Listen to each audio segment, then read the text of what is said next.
नमस्कार। ये आकाशवाणी शिमला है। अब आप पूनम शर्मा से प्रादेशिक समाचार सुनिए।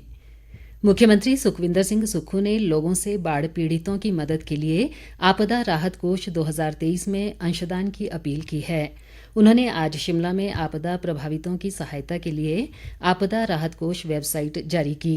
उन्होंने कहा कि दानी सज्जन debit card, credit card, net banking, QR code और यूपीआई जैसी भुगतान विधियों का उपयोग कर आपदा राहत कोष में अंशदान कर सकते हैं। मुख्यमंत्री ने कहा कि हिमाचल में भारी वर्षा के कारण आई विपदा से प्रदेश को उबारने के लिए देश और विदेशों से लोगों ने सहायता करने की इच्छा व्यक्त की है।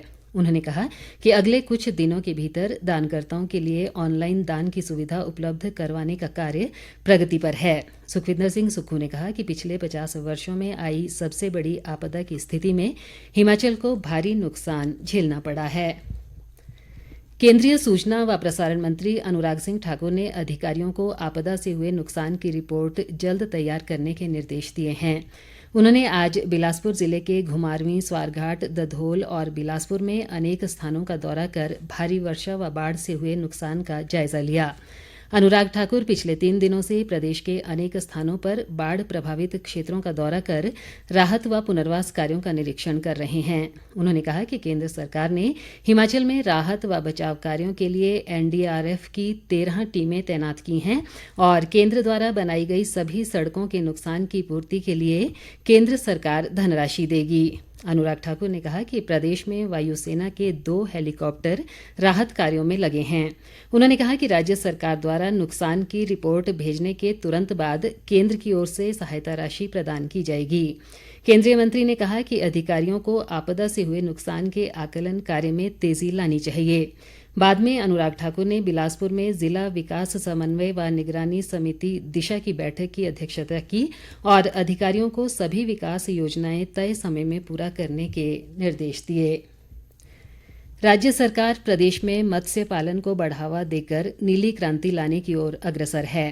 मुख्यमंत्री सुखविंदर सिंह सुक्खू ने बताया कि गोविंद सागर, पौंग, चमेरा, रणजीत सागर और कोलडैम क्षेत्र में व्यावसायिक स्तर पर मत्स्य पालन को बढ़ावा दिया जा रहा है और इस वित्त वर्ष के दौरान 120 ट्राउट इकाइयों के निर्माण का लक्ष्य रखा गया है। प्रधानमंत्री मत्स्य संपदा योजना के तहत 106 ट्राउट इकाइयों के निर्माण पर 2 करोड़ रुपए से अधिक राशि खर्च की जा चुकी है। मुख्यमंत्री ने बताया कि राज्य सरकार ने इस वित्त वर्ष के दौरान 500 युवाओं को मत्स्य पालन क्षेत्र में स्वरोजगार के अवसर प्रदान करने का लक्ष्य रखा है। वरिष्ठ भाजपा नेता विपिन परमार ने डीजल पर वैट बढ़ाने के लिए राज्य सरकार की आलोचना की है। उन्होंने कहा कि सरकार ने प्रदेश की जनता पर 1500 करोड़ रुपए का आर्थिक बोझ डाला है और पिछले 7 महीनों में डीजल पर 2 बार वैट बढ़ाया गया है। परमार ने कहा कि एक ओर जहां पूरा प्रदेश आपदा की स्थिति से जूझ रहा है, वहीं कांग्रेस सरकार को अपने संसाधन बढ़ाने की पड़ी है। उन्होंने कहा कि पूर्व भाजपा सरकार ने प्रदेश के लोगों के हित में डीजल पर वैट में कटौती की थी। लाहौल स्पीति जिले की स्पीति घाटी में टूटते पहाड़ और बाढ़ के मलबे ने खुलास्का गांव को पूरी तरह बर्बाद कर दिया है। प्राकृतिक आपदा से गांव में रहने वाले सभी 43 लोग बेघर हो गए हैं क्योंकि इनके घर जमींदोज हो चुके हैं। विधायक रवि ठाकुर ने गांव का दौरा कर प्रभावितों से मुलाकात की और उन्हें हर संभव मदद का भरोसा दिलाया। उन्होंने कहा कि खुलास्का के ग्रामीणों को सरकार नए सिरे से बसाएगी और वे रक्षा मंत्रालय से भी प्रभावितों को मुआवजा दिलाने का आग्रह करेंगे। रवि ठाकुर ने अपनी ऐच्छिक निधि से हर परिवार को 10-10 हज़ार रुपए की फौरी राहत प्रदान की। राजस्व मंत्री जगत सिंह नेगी ने केंद्र सरकार से हिमाचल को 2000 करोड़ रुपए की अंतरिम राहत राशि तुरंत जारी करने का आग्रह किया है। उन्होंने कहा कि केंद्रीय मंत्री अनुराग ठाकुर और विपक्ष के नेता जयराम ठाकुर को ये राशि दिलाने में राज्य सरकार की मदद करनी चाहिए।